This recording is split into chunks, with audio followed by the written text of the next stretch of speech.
notre commissaire européen aux affaires économiques. Bonjour à tous, bonjour Pierre Moscovici. Bonjour. On va commencer par cet incroyable cafouillage. 3 djihadistes supposés sont rentrés en France tranquillement. La police les attendait à Paris, sont arrivés à Marseille. Vous connaissez bien le fonctionnement de l'État. Ça s'explique comment ? Je ne connais pas cette affaire en détail. Simplement, ce que je peux dire, c'est qu'il faut que ceux qui nous écoutent et nous regardent sachent que nous avons les services de renseignement et de police qui sont parmi les meilleurs du monde, que nous devons leur faire confiance. Je ne doute pas que le ministère de l'Intérieur aura à cœur d'éclaircir ce qui s'est passé en l'occurrence. Là, c'est un peu inquiétant. Mais je pense qu'il faut vraiment avoir confiance. Vous savez, encore une fois, j'entends dire que c'est les autorités turques qui ont prévenu les autorités françaises tard. On arrivera à identifier ce qui s'est passé. Et si quelque chose n'a pas fonctionné comme il le faut, alors j'en suis persuadé ce sera rectifié. Mais vraiment, les services de renseignement français, les services de police français, le ministère de l'Intérieur, le ministre de l'Intérieur sont extrêmement mobilisés, évidemment, avec tout le gouvernement, derrière le président de la République sur ces affaires de terrorisme. On peut avoir confiance dans notre système de renseignement et de sécurité. Ça ne mérite pas de sanctions. Je ne suis pas, moi, aujourd'hui en responsabilité. J'ai d'ailleurs jamais été en responsabilité au ministère de l'Intérieur. Mais encore une fois, ce qui compte, c'est surtout de savoir ce qui s'est passé, d'en tirer les leçons, si des leçons doivent être tirées. Mais c'est une confiance fondamentale. Tout à l'heure, j'entendais Frédéric Ancel s'exprimer ici même. Il disait, bon, il faut garder cette confiance. Je crois en effet que nous avons des services dont nous devons être fiers, même si à tel ou tel moment, il y a des ajustements à faire. Cet après-midi, Manuel Valls va défendre à l'Assemblée le principe de l'intervention française en Irak. Est-ce que vous pensez qu'il faut une union nationale ? Est-ce que vous espérez cette union nationale ? Ce qui est important de comprendre, c'est que nous sommes là confrontés à un danger qui est un danger majeur pour le monde, pour l'humanité, avec d'ailleurs des pratiques qui sont à proprement parler inhumaines, des égorgeurs, et que ceux-ci doivent être combattus. C'est le sens de la coalition qui s'est formée, c'est le sens de l'intervention de la France à la demande de l'Irak. Et je crois en effet que tout le monde doit être conscient qu'il faut là une unité nationale autour du président de la République, autour du gouvernement, dans la lutte contre le terrorisme, pour faire en sorte qu'on puisse en Irak retrouver une situation tout simplement normale. Là, la France joue un rôle qui est un rôle moteur, qui est un rôle majeur. Elle prend ses responsabilités. Et quand la France prend ses responsabilités face à des mœurs, face à des pratiques inhumaines, face à des menaces pour l'humanité, alors il faut en effet que tous les Français soient derrière, et évidemment les parlementaires. Chacun peut avoir sa liberté de conscience, chacun peut et même doit poser les questions qu'il se pose dans un débat de cette nature-là. Ce sera un débat ouvert, évidemment. Le gouvernement est là pour répondre, sinon il n'y a pas de débat précisément. Mais il y a des causes, il y a des mobilisations, il y a des interventions qui exigent, je crois, qu'on soit unis, en effet. Vous allez devenir commissaire européen. L'Europe, elle est totalement absente de cette crise. On serait tenté de dire comme d'habitude. Non, on ne peut pas dire les choses comme ça. Il y a des États européens, à commencer par la France, qui sont présents, et même très présents.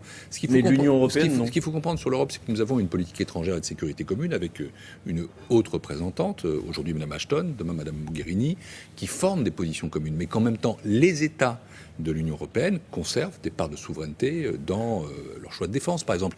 Et en plus, tous n'ont pas fait les mêmes choix, tous n'ont pas les mêmes capacités d'intervention, certains sont neutres. Et donc, ce qui compte, c'est qu'il y ait cette coordination, cette force, qu'il y ait cette présence, qu'il y ait cette unité. Et sur le terrain politique, cette unité, elle est là.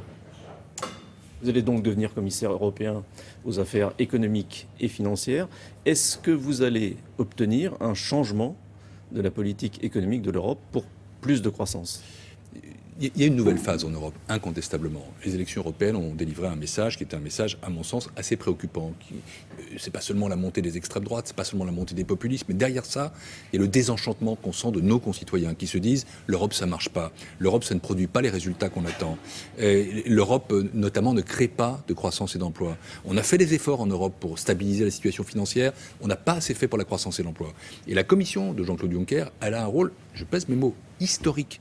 Soit elle est capable justement de se tourner vers une nouvelle volonté, vers une nouvelle dynamique de croissance et d'emploi, et à ce moment-là, les Européens, à commencer par les Français, se réconcilieront avec le projet européen, avec l'espoir européen. Et vous allez pousser dans ce sens, soit elle échoue, Et à ce moment-là, c'est le projet européen qui est foutu. Je pèse mes mots. Et donc, c'est pas une affaire personnelle, c'est une affaire collective. Cette commission, elle a une priorité. Elle aura une priorité. Elle n'aura qu'une priorité.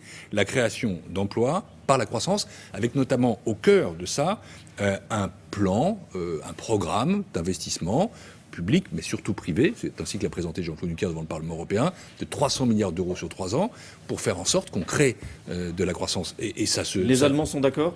Mais ça s'associera avec une politique monétaire intelligente, ça s'associera avec un sérieux budgétaire et des réformes qui seront faites dans chaque pays. L'euro a baissé, vous l'avez observé déjà. Il a baissé, pourquoi ? Notamment parce que la politique monétaire de la zone euro a été adaptée sous l'initiative de Mario Draghi. Et encore une fois, c'est à travers toute une série d'instruments, à travers la palette dont nous disposons, la palette monétaire, la palette budgétaire, la palette de l'investissement, la palette des réformes, la palette macroéconomique, comme on dit, donc la palette ça va microéconomique. Ce qui est important, c'est qu'il y ait cette nouvelle phase en Europe, une phase qui ne rompt pas avec le passé. On a toujours besoin d'avoir des politiques budgétaires sérieuses, on a besoin de réduire les déficits, on a besoin de se désendetter. Tout euro consacré au désendettement est un euro perdu. Il est perdu pour le service public, il est perdu pour l'éducation, perdu pour la justice, perdu pour la santé, il est perdu pour l'économie. Mais se désendetter, c'est bien, réduire les déficits, c'est indispensable. Il faut aussi qu'on tire vers la croissance. C'est ce nouvel équilibre qu'il faut construire ensemble. Vous parliez de déficit, est-ce que vous serez indulgent pour les déficits français ? Je ne raisonne pas comme ça. Je suis encore aujourd'hui député. Demain, je serai commissaire européen. Après un passage devant le Parlement européen que je prends très au sérieux parce que c'est une institution majeure. Et mon rôle sera celui d'être précisément le défenseur de l'intérêt général européen. Nous avons des règles qui sont prévues pour ça. Ces règles doivent être appliquées. Et donc, je ne serai pas dans une logique ni indulgente ni punitive. Je serai dans une logique objective. Si j'étais complaisant avec mon propre pays, à ce moment-là, c'est la crédibilité de la Commission, ma propre crédibilité qui serait ruinée. Et il faut être objectif sur ces choses-là. Il y a des règles, il y a des flexibilités, il y a une situation. Il faut évaluer les efforts qui sont effectivement prêts et ensuite prendre les décisions. J'aurai à les proposer à la Commission qui est un ensemble, un collège, et nous déciderons. Est-ce que le chômage va baisser en France ? Est-ce que la croissance va repartir en France ? Je le souhaite, mais derrière tout ça, il y a une question fondamentale, qui est d'ailleurs la question qui est traitée depuis 2 ans, et qui est traitée de plus en plus vigoureusement, qui est la question de la compétitivité française. La France a un déficit de compétitivité. Notre économie n'est pas assez forte. Et c'est la raison pour laquelle il faut faire des réformes. Par exemple, le pacte de responsabilité qui donne aux entreprises les moyens d'investir. Elles ont les moyens d'investir. Avec ces 30 à 40 milliards qui sont injectés dans l'économie, je crois qu'il est important qu'elles le fassent. Et c'est ainsi, vous parliez tout à l'heure d'unité nationale à propos de l'Irak, en faisant pacte, en faisant nation, en se regroupant, en se mobilisant pour la croissance, que la France peut repartir. La France est un pays qui a des ressources, des atouts extraordinaires. Il ne faut pas qu'elle en doute, il faut qu'elle les mobilise. C'est ça que nous devons faire.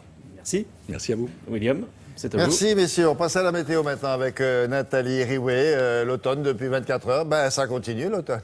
Oui.